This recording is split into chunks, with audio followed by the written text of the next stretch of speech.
Hello friends, আসসালামু আলাইকুম। কেমন আছেন সবাই? আশা করি সবাই অনেক ভালো আছেন।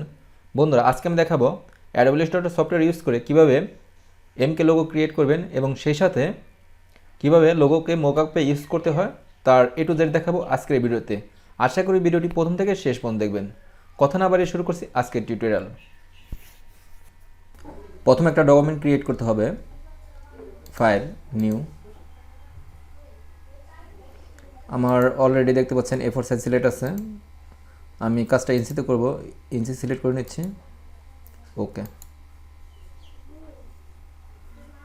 টুলবার থেকে ইলিপস টুল সিলেক্ট করলাম। এখানে ক্লিক করে শিফট অল্টার সেপারেশনে যে একটা সার্কেল ক্রিয়েট করি। তারপর অবজেক্টে ক্লিক করবেন, পাথ, অফসেট পাথ। আমি একটু মাইনাস করে দিচ্ছি, আর একটু কমিয়ে দিচ্ছি। ওকে। তারপর আমি আবারও অবজেক্টে ক্লিক করলাম, পাথ, অফসেট পাথ। আমি একটু বাড়িয়ে নিচ্ছি, আমি এখান থেকে টুক করে দিই। ওকে। তারপর আমি আবারও অবজেক্টে ক্লিক করলাম, সেম হইতে পাথ, অফসেট পাথ। একটু কমিয়ে নিচ্ছি। ওকে। টুলবার থেকে পেন টুল সিলেকশন করলাম। আমি এখানে ক্লিক করি, শিফট চেপে এখানে একটা ক্লিক করলাম। তারপর সিলেকশন টুল সিলেক্ট করি, অল্টার চেপে কপি করলাম, আর একটু গ্যাপ করে দিই। অল্টার চেপে আরেকটা কপি করি। তারপর বন্ধুরা, আমি এই তিনটি শেপ সিলেক্ট করলাম। অল্টার চেপে কপি করে আমি বাম পাশে নিয়ে আসি। তারপর রিফ্লেক্ট করব, মাউস রাইট ক্লিক করে ট্রান্সফর্ম রিফ্লেক্ট। ওকে। মাউস ড্র্যাগ করে এখানে এনে মিলিয়ে দিলাম। এখানে অলরেডি ডবল হয়ে গেছে, আমি সিলেক্ট করে ডিলিট করে দিচ্ছি। তারপর আমি এই দুটি শেপ সিলেক্ট করলাম, অল্টার চেপে কপি করি। আমি রোটেট করে নিচ্ছি। আমি টুলবার আসলাম, টুলবার থেকে রোটেট টুল সিলেক্ট করলাম, মাউস ড্র্যাগ করে রোটেট করে নিচ্ছি বন্ধুরা। তারপর সিলেকশন টুল সিলেক্ট করে একটু উপর দিয়ে তুলে দিই। অল্টার চেপে কপি করে আমি নিচে নিয়ে আসলাম। তারপর আমি রোটেট করে নিচ্ছি, রোটেট টুল সিলেক্ট করলাম, মাউস ড্র্যাগ করে রোটেট করে নিচ্ছি। আমি একটু উপর দিকে তুলে দিই।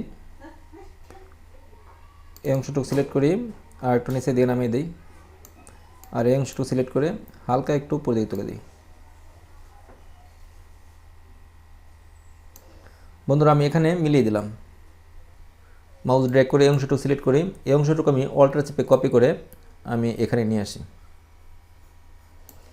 আমি আর একটু রোটেট করে দেব। আমি টুলবার থেকে রোটেট টুল সিলেক্ট করলাম।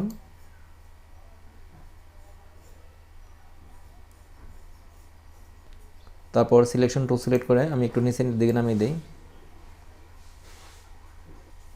ডাউন আর প্রেস করে হালকা একটু নিচের দিকে নামিয়ে দিই। তারপর আমি টুলবার আসলাম, টুলবার থেকে পেন টুল সিলেকশন করে এখানে একটা ক্লিক করি, শিফট চেপে এখানে একটা ক্লিক করলাম। সিলেকশন টুল সিলেক্ট করে এই অংশটুকু আমি অল্টার চেপে কপি করে এখানে এনে ছেড়ে দিলাম। মাউস ড্র্যাগ করে সম্পূর্ণ অংশটুকু সিলেক্ট করলাম। তারপর বন্ধুরা, আমি টুলবারে আসলাম, টুলবার থেকে শেপ বিল্ডার টুল সিলেক্ট করলাম। আমি মাউস ড্র্যাগ করে প্রথমে কে ড্রয়িং করে নিচ্ছি।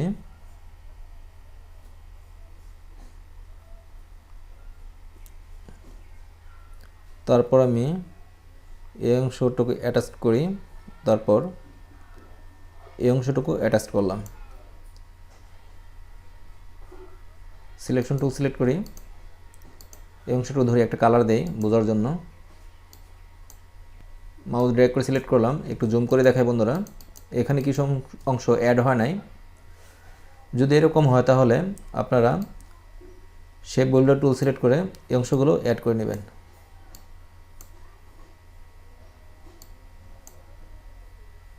তারপর দেখি আর কোথাও মিসিং হয়েছে কিনা। আপনার স্পেস বার চেপে রেখে এভাবে দেখতে পারবেন কোথাও কোনো প্রবলেম আছে কিনা। এখানে একটু প্রবলেম আছে। তারপর এই অংশটুকু অ্যাড করতে হবে। এরকম কোথাও কোনো প্রবলেম থাকলে আপনারা অ্যাড করে নিতে পারবেন সিলেক্ট করে। একটু জুম আউট করি,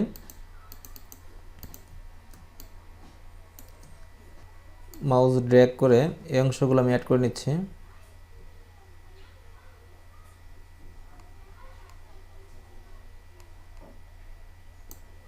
একটু জুম করি, এখানে অ্যাড হয় নাই, যে অংশগুলো অ্যাড হবে না সেগুলো এভাবে মাউস ড্র্যাগ করে সিলেক্ট করে নেবেন। একটু জুম আউট করে নিচ্ছি, তারপর মাউস ড্র্যাগ করে এই অংশগুলো আমি অ্যাড করে নিচ্ছি বন্ধুরা। একটু জুম আউট করি, তারপর সিলেকশন টুল সিলেক্ট করে মাউস ড্র্যাগ করে এবার সিলেক্ট করে ডিলিট করতে পারবেন যে অংশগুলো দরকার নেই। আমি একটু ব্যাকে যাচ্ছি, Ctrl Z প্রেস করে আর একটা ওয়ে আছে দেখাচ্ছি। প্রথমে আমি এই ব্লু কালারটা সিলেক্ট করলাম, অর্থাৎ M সিলেক্ট করলাম, এখন আমি K সিলেক্ট করছি, তারপর মাউস ড্র্যাগ করে এবার সরাতে পারবেন। তারপর এই অংশগুলো একেবারে সিলেক্ট করে ডিলিট কি প্রেস করে ডিলিট করে দিতে পারবেন। আমি এই অংশটুকু এখানে আনলাম, একটু জুম করি। বন্ধুরা দেখতে পাচ্ছেন এই ব্লু কালার পাশ দিয়ে ব্ল্যাক কালার স্টক আছে, আমি স্টক রাখবো না, আমি স্টকে ক্লিক করলাম, স্টকটা আমি নান করে দিচ্ছি। তারপর আমি প্রথমে কে সিলেক্ট করলাম, কের কালারটা চেঞ্জ করে দেই, আমি কালার আসি, আমি রেড কালার নিব, সাইন কালারটা 0 করে দেই। তারপর আমি M সিলেক্ট করলাম, আপনারা চাইলে আপনাদের পছন্দ মতো যে কোনো কালার করতে পারেন, চাইলে অরেঞ্জ কালারও করতে পারেন, গ্রিন কালারও করতে পারেন, যে কোনো কালার করতে পারেন। আমি সাইন কালার রাখবো, আমি সাইন কালার করে নিচ্ছি।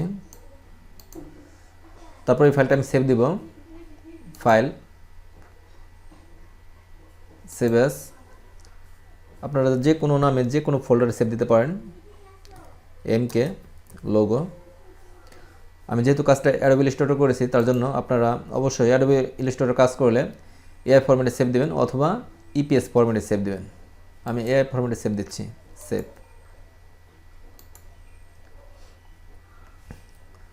তারপর বন্ধুরা আপনারা যদি চান যে এই লোগোটাকে কোনো মকআপে ইউজ করবেন সেটাও করতে পারেন। আমি এই লোগোটা সিলেক্ট করলাম, Ctrl C দিয়ে কপি করি, তারপর ফটোশপে আসি। ফটোশপটা আমি অলরেডি ওপেন করে রেখেছি, একটা মকআপে MK লোগোটা প্লেস করে দেখাবো কেমন লাগে। আমি ফাইলে ক্লিক করলাম, একটা মকআপ ওপেন করব, file open, 3D glass window logo mockup আমি সিলেক্ট করে ওপেন করছি। লেয়ার প্যানেলটা মাউস ড্র্যাগ করে এখানে আনি। বন্ধুরা সবার উপরে যে লেয়ারটি দেখতে পাচ্ছেন ইউর লোগো, স্মার্ট অবজেক্টের এই অংশে এসে ডবল ক্লিক করবেন, তারপর এই লোগোটাকে আমি হাইড করে দিই। একটু আগে বন্ধুরা আমি এই লোগোটাকে Ctrl C দিয়ে কপি করেছিলাম, এখন এই লোগোটাই এখন এখানে Ctrl V দিয়ে পেস্ট করি, স্মার্ট অবজেক্ট করলাম, ওকে। শিফট অল্টার সেপারেশনও যে বড় করে দিই, ওকে প্রেস করলাম।